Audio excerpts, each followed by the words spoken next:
ED कार्यालय के अंदर सीएम हेमंत सोरेन से पूछताछ जारी है। फिलहाल इस वक्त हमारे सहयोगी ईडी कार्यालय के बाहर मौजूद है शाहनवाज अख्तर।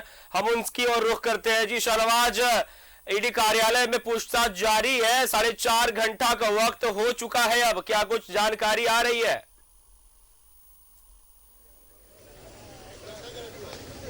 देखिए, सच कहें तो अंदर से कोई जानकारी नहीं आ रही है। जैसे जैसे देर हो रही है वैसे वैसे यही लग रहा है कि 2-3 घंटे पूछताछ और हो सकती है। जब तक क्वेश्चन पूरा नहीं हो जाएगा तब तक ईडी उन्हें घर जाने की इजाज़त नहीं देगा। और फिलहाल तो अगले घंटे तक ये तय है कि 1 घंटे के पहले कुछ नहीं होना है। अगर ऐसा रहता तो सीएम का कारकेड आज आ चुका होता उनको रिसीव करने के लिए। उनका पूरा कारकेड का पूरा ग्रुप है जो उनको छोड़ के वापस लौट चुका है और जिसमें उनके भाई भी शामिल थे।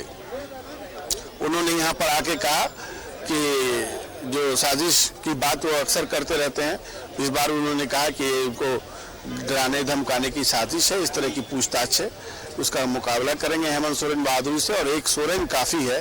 उन्होंने कहा ऐसी कोई बात नहीं है। इसके अलावा उनसे सवाल पूछे गए कि आगे ईडी अगर कोई अगरतर कार्रवाई करती है, कोई संविधानिक संकट अगर सरकार की राह में खड़ा हो जाता है तो क्या कोई नया चेहरा मुख्यमंत्री के तौर पर आप लोगों ने तय कर रखा है? तो उन्होंने कहा कि जैसे आगे ज़रूरत अगर पड़ेगी तो पार्टी उस पर विचार करेगी। अभी ऐसी कोई ज़रूरत नहीं है। अभी मुख्यमंत्री हेमंत सोरेन ही है और वो काफ़ी हैं तमाम जांच का और तमाम चीज़ों का मुकाबला करने के लिए।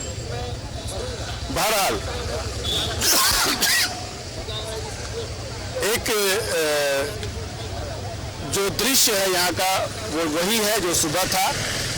पहले तो ये था कि सस्पेंस बना हुआ था कि मुख्यमंत्री यहाँ आते हैं कि नहीं, लेकिन देर से ही 12 बजे प्रेस वार्ता करने के बाद मुख्यमंत्री हेमंत सोरेन ने वही संकेत दे दिया था कि हम आ रहे हैं और हमको जाना है। और साथ में उन्होंने एक पत्र भी जारी कर दिया मीडिया में, जो पत्र ईडी के नाम उन्होंने लिखा है और उसमें जो बातें हैं वो अभी आप जिक्र कर रहे थे कुछ देर पहले, खुद उन्हीं की जुबान से मैं सुन रहा था। उसमें यही था कि जो जितने की का इल्ज़ाम है, जितने खनन का इल्ज़ाम है उतना खनन संभव ही नहीं है, होता ही नहीं है, हुआ ही बात कर रहे थे। इसके अलावा एक बात उन्होंने और भी मेंशन की है, एक बात और उन्होंने मेंशन की है कि रवि केजरीवाल जो है उनके पुराने सहयोगी हैं, उनके पार्टी में कोषाध्यक्ष पहले थे, वो विपक्ष के साथ मिलकर के उनको फंसाने की साजिश कर रहे हैं। और दरअसल ये सारा कुछ जो है एक षड्यंत्र का हिस्सा है उनके मुताबिक। अबाउट वो जो वर्ड्स हैं मुख्यमंत्री के, उन्होंने यही कहा है कि ये सब सरकार को अस्थिर करने की बहुत दिनों से साजिश चल रही है। जिस दिन से ये सरकार बनी है उस दिन से ही, बल्कि कहें तो उनके पार्टी के लोग कहते हैं कि सरकार को अस्थिर करने की साजिश चल रही है। अगर आपको याद हो तो मधुपुर चुनाव के दौरान भी भारतीय जनता पार्टी के बहुत सारे नेताओं के बयान आए थे कि चुनाव के बाद जो है खेल शुरू हो जाएगा और असलियत सामने आएगी और सरकार चली जाएगी। लेकिन पिछले 4-5 महीनों से सरकार के जाने और रहने को उसको सस्पेंस के बाद भी सरकार बनी हुई है और सरकार पूरे कॉन्फिडेंस के साथ अपना काम भी कर रही थी। आपके द्वार जनता आपके सरकार आपके द्वार कार्यक्रम भी चल रहा था। इसी बीच ये ईडी का समन आ जाता है उनको, मुख्यमंत्री को, और मुख्यमंत्री समय मांगते हैं, समय नहीं दिया जाता है और एक तारीख तय कर दी जाती है जो आज की तारीख है 17 नवंबर।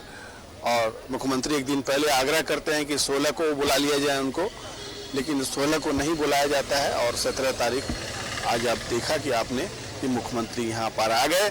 और मुख्यमंत्री आए तो इसी गेट पर से उनको अंदर अकेले जाना पड़ा। उनका पूरा का पूरा कारकेड है, उनको उस कारकेड को वापस कर दिया गया और सिर्फ उनकी गाड़ी अंदर गई जिसमें वो बैठे हुए थे।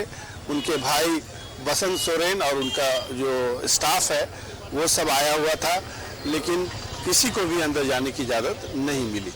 जाते जाते बसंत सोरेन ने भी वही कुछ कहा जो हेमंत सोरेन कहते हैं। एक जो मकसद था उनके यहाँ आने का, साथ आने का, वो ये था कि इस क्राइसिस की घड़ी में जो लोग सोच रहे हैं कि परिवार में एका नहीं है, फूट पड़ गई है, या आगे अगर कुछ ऐसा होता है, कोई नैतिक परिवर्तन होता है तो बगावत हो जाएगी। ये सब आरोप जो है निराधार हैं, ये कहने के लिए बसंत सोरेन यहाँ पर आए थे। माफ कीजिएगा, ये ईडी का दफ्तर आप देख रहे हैं, इसमें एक और डेवलपमेंट है। ईडी का जो मोनोग्राम है ईडी का, ये ऊपर इंस्टॉल किया गया है और जैसे ही शाम होगी, अंधेरा होगा, वो जल जाएगा और रेड कलर का दूर से ही देखा जा सकेगा कि यहाँ पर ईडी का दफ्तर है। और ईडी के दफ्तर में आज जो गहमा गहमी है, ट्रैफिक का जो ये नया मैनेजमेंट किया गया है, ये आसपास जो गुजरते हुए जो लोग हैं बहुत हसरत से उसको देख रहे हैं, कुछ लोग हैरत से देख रहे हैं, कुछ लोग जानते हैं तो कुछ फिक्रे कसते हुए गुजरते हैं, कुछ कमेंट करते हुए गुजरते हैं, जो हम लोग सब सुन रहे हैं। बहरहाल जो नहीं जानते हैं वो जानने की क्यूरियोसिटी उनके अंदर होती है और हम लोगों से पूछते हैं कि क्या हुआ है, क्या हो रहा है यहाँ। लेकिन जैसे ही ईडी का नाम सुनते हैं वो ऐसा लगता है कि उनको याद आ जाता है, मालूम हो जाता है कि क्या मामला है और ईडी क्यों किसी को पूछताछ के लिए बुलाती है। बहरहाल 4.5 घंटों का समय अब बीत चुका है करीब और मुझे लगता है कि बिल्कुल 4:30 बजे हो चुका है। 12 बजे से लेकर अब तक जो है ईडी लगातार सीएम हेमंत सोरेन से सवाल पूछ रही है और हमारे सहयोगी भी लगातार हमें अवगत करा रहे हैं सभी प्रकार के खबरों से। शाहनवाज अख्तर जो है ईडी कार्यालय के बाहर तत्पर है और हमें पल पल की खबरों से अवगत करा रहे हैं। शाहनवाज, आपसे दोबारा जुड़ेंगे। तमाम जानकारियों के लिए आपका शुक्रिया।